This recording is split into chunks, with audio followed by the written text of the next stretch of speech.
Usilale na wasiwasi usiku huu. Kabla hujafumba macho, kabidhi mizigo yote ya leo kwa Mungu. Baba wa mbinguni, leo nimejitahidi kadiri nilivyoweza. Kuna mambo siwezi kuyatatua na kuna wasiwasi bado nashindwa kuachilia.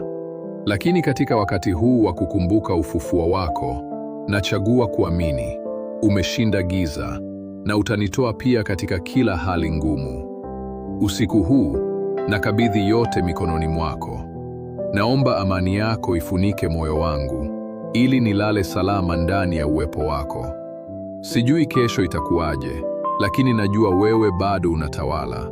Wewe ni Bwana aliyefufuka na unaniandalia njia mpya. Kwa jina la Yesu, amina. Kama uko tayari kumkabidhi Mungu usiku huu, andika amina. Na usisahau kushiriki maombi haya na mtu unayempenda.